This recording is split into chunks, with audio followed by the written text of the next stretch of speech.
ഒന്നാമത് പറയാനുള്ളത് ഈ ഷോർട്ട് ടേം അറ്റൻഷൻ സ്പാൻ ഉണ്ടല്ലോ, അത് നല്ല രീതിയിൽ ഡിസ്ട്രോയ് ചെയ്യപ്പെടുന്നൊരവസ്ഥ. അത് ഭയങ്കര ഇൻട്രസ്റ്റിംഗ് ആണ്. ഇത് റിലേറ്റഡ് ആയിട്ടുള്ള റിസർച്ച് എല്ലാ സോഷ്യൽ മീഡിയ പ്ലാറ്റ്ഫോംസിലുള്ളതാണ് ഷോർട്ട് ഫോം കോണ്ടൻറ്റ് എന്ന് പറയുന്നത്. അത് ഇൻസ്റ്റഗ്രാമിലാണെങ്കിൽ റീൽസ് എന്ന് പറയുന്നു, ടിക്ടോക്ക് വീഡിയോസ് എന്ന് പറയുന്നു, യൂട്യൂബിൽ ഷോർട്സ് എന്നാണ് അതിന് പറയാം. അങ്ങനെ വളരെ ഷോർട്ട് ഫോം ആയിട്ടുള്ള വീഡിയോ കണ്ടൻറ്റ് 30 സെക്കൻഡ് മുതൽ 1.5 മിനിറ്റ് വരെയാണ് ഇതിൻ്റെ ടൈം ഡ്യൂറേഷൻ. ശരിക്കും എല്ലാ പ്ലാറ്റ്ഫോംസിലും പെട്ടെന്നാണ് ഇത് വന്നത്. നിങ്ങൾ നോട്ടീസ് ചെയ്തിട്ടുണ്ടാകും, റൈറ്റ്? അപ്പോൾ അതിൻ്റെ ബാക്കിൽ വലിയ റീസർച്ചാണ് നടക്കുന്നത്. വളരെ അജണ്ടവൽക്കരിച്ചുകൊണ്ട് തന്നെ വർക്ക് ചെയ്യാണ്. കാരണം എത്രത്തോളമാണ് ഒരാൾ അവരുടെ ശ്രദ്ധ സോഷ്യൽ മീഡിയയിൽ കേന്ദ്രീകരിക്കുന്നത്, അത്രത്തോളം ശരിക്കും അവർക്ക് എന്താണ് ഒരു ഫിനാൻഷ്യൽ ഔട്ട്കം ഉണ്ട്. അതുകൊണ്ടാണ് അവർ ഇത്ര കൂടുതൽ റിസർച്ച് ചെയ്തിട്ട് ചെയ്യുന്നത്. ഇനി ഈ ഷോർട്ട് ഫോം കോണ്ടൻറ്റിന് കുറേ പ്രശ്നങ്ങളുണ്ട്. Short form content along with endless scrolling ആണ്. എൻലെസ് ആയിട്ടുള്ള സ്ക്രോളിംഗ്. അപ്പോൾ ഞാൻ ന്യൂസ് വായിക്കുന്ന ഒരു ആപ്ലിക്കേഷൻ ഉണ്ട്, റൈറ്റ്, ഇൻ ഷോർട്ട് എന്ന് പറഞ്ഞിട്ട്. അതിൽ നമ്മൾ കുറേ ന്യൂസ് വായിച്ച് അടിയിലെത്തി കഴിഞ്ഞാൽ you are updated for the day എന്ന് പറയും. ഇന്നത്തെയുള്ള ന്യൂസൊക്കെ പറഞ്ഞു കഴിഞ്ഞു, ഇനി പ്രത്യേകിച്ച് ഒന്നും ആഡ് ചെയ്യാനില്ല എന്നുള്ള രീതിയിലാണ് അവർ. പക്ഷേ ഇൻസ്റ്റഗ്രാമിൽ അങ്ങനെ കാണാൻ പറ്റില്ല. അത് രാവിലെ ഇങ്ങനെ തോണ്ടാൻ തുടങ്ങി കഴിഞ്ഞാൽ ഇഷായി കഴിഞ്ഞാലും എക്സാക്ട്ലി ഡൂം സ്ക്രോളിങ് അതുവരെ സ്ക്രോൾ ചെയ്യാനുള്ള ബില്യൺ കണക്കിന് കണ്ടൻറ്റുകൾ അതിലുണ്ട്. ഇനി കണ്ടൻറ്റുകൾ പ്രത്യേകത എന്താണെന്ന് പറഞ്ഞുതരാം. ഈ കണ്ടൻറ്റുകൾ കാണുമ്പം ശരിക്കും ഡോപ്പമിൻ റിലീസ് ഉണ്ടാകും.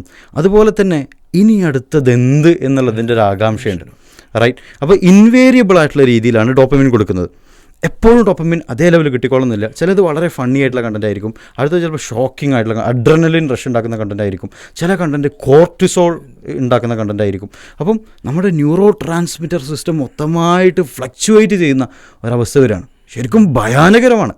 അധികം ആളുകളും ഇതിൻ്റെ ന്യൂറോ സയൻസ് അറിയാത്തത് കൊണ്ടാണ്. അറിഞ്ഞിരുന്നെങ്കിൽ അത്രത്തോളം അവർ ഭയപ്പെടും. കുട്ടികളെ ഫോണിൻ്റെ അടുത്തേക്ക് എന്താണ് ഈ ക്വാറൻറ്റൈൻ ചെയ്യല്ലോ, അതേമാതിരി ഫോൺ ക്വാറൻറ്റൈൻ ചെയ്ത് വെക്കും. അത്രയും ഭീകരമായിട്ടുള്ള അവസ്ഥയാണ്.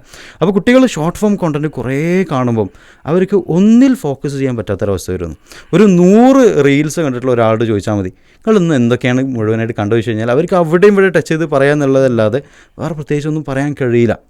അതേപോലെ ഇൻഫർമേഷൻ ഇൻടോക്സിക്കേഷൻ ഉണ്ടാകുന്നു. ഇൻഫർമേഷൻ ഇൻടോക്സിക്കേഷൻ എന്ന് പറഞ്ഞാൽ കുറേ ഇൻഫർമേഷൻ ഒരു 30 മിനിറ്റ് ഉപയോഗിച്ചിട്ടുണ്ടെങ്കിൽ 60 റീൽസ് കണ്ടിട്ടുണ്ടാകും. 30 സെക്കൻഡിൻ്റെ 60 റീൽസോ 60 ടിക്ടോക്ക് വീഡിയോസോ ഷോർട്ട് ഫോം കോണ്ടൻറ്റോ കണ്ടിട്ടുണ്ടാകും.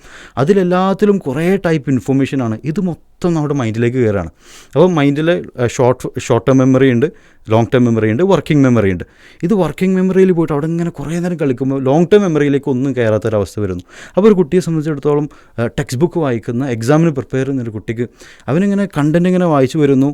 ഒന്നാമത്തെ ലെസണിൻ്റെ 1ാമത്തെ പേജ് തുടങ്ങി ഒരു 5ാമത്തെ പേജ് എത്തുമ്പം 1ാമത്തെ പേജിൽ എന്താ വായിച്ചെന്ന് ഓർമ്മ കിട്ടുന്നില്ല. ഷോർട്ട് ടേം മെമ്മറി ലോസ് പോലെ അങ്ങനെ വരുന്നു. അതുപോലെ തന്നെ സൈക്കോളജിസ്റ്റുകൾ പറയുന്നതും എത്രത്തോളം അവൻ സോഷ്യൽ മീഡിയ ഉപയോഗിക്കുന്നോ അത്രത്തോളം അവൻ്റെ അറ്റൻഷൻ സ്പാന് കുറഞ്ഞു വരും എന്നുള്ളതാണ്.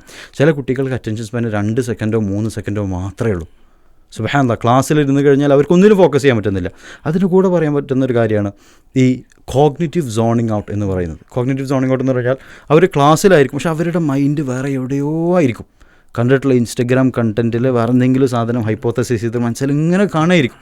അതിൻ്റെ കുറേ സീനറികൾ, കണ്ടിട്ടുള്ള ഡ്രാമകൾ, സിനിമകൾ, സീരീസുകളുടെ എപ്പിസോഡുകളൊക്കെ ഇങ്ങനെ ആലോചിച്ച് കുറേ സമയം ക്ലാസ്സിലാണ് ഉണ്ടാവുക. അപ്പോൾ അവർക്ക് ഒരിക്കലും ക്ലാസ്സിൽ ഫോക്കസ് ചെയ്യാൻ പറ്റില്ല. അതിൻ്റെ കൂടെ അഡീഷണൽ ഒരു കാര്യം കൂടി പറയുകയാണ്, അവർക്ക് കുറേ ഷോർട്ട് ഫോം കണ്ടൻറ്റ് കാണുമ്പോൾ തന്നെ അവർക്ക് കുറേ രീതിയിലുള്ള എക്സ്പീരിയൻസുകളാണ് ഉണ്ടാകുക. ഞാൻ പറഞ്ഞു, ചിലത് അഡ്രനലിനാണ്, ചിലത് കോർട്ടിസോൾ റിലീസിംഗ് ആണ്, ചിലത് ഡോപ്പമിൻ റിലീസിംഗ് ആണ്. അങ്ങനെ ന്യൂറോ ട്രാൻസ്മിറ്റർ ഇങ്ങനെ മാറിക്കളിക്കുകയാണല്ലോ. അപ്പോൾ അവർക്ക് ഇമോഷൻസ് പ്രോപ്പറായിട്ട് റെഗുലേറ്റ് ചെയ്യാൻ പറ്റില്ല. അതിൻ്റെ ഉള്ളിൽ തന്നെ മൂഡ് സ്വിങ്സും മൂഡ് ഡിസോർഡറുകളും കൂടും. ഒരു സമയം ക്ലാസ്സിലിരിക്കുമ്പോൾ പഠിക്കാനിരിക്കുകയാണെങ്കിൽ പെട്ടെന്നൊരു സാഡ്നെസ് മനസ്സിലേക്ക് വരികയാണ്, എന്താണ് കാരണം എന്നറിയില്ല. പെട്ടെന്നൊരു ഹാപ്പിനെസ് വരികയാണ്, എന്താണ് കാരണം എന്നറിയില്ല. ഒരു നിമിഷം ചിരിക്കുന്നു, മറ്റൊരു നിമിഷം കരയുന്നു. ഇത് ശരിക്കും ഒരു മെൻ്റൽ അബ്നോർമാലിറ്റിയുടെ അവസ്ഥയിലേക്ക് കുട്ടികളെ പുഷ് ചെയ്യുന്നു എന്നുള്ളത് തന്നെയാണ്.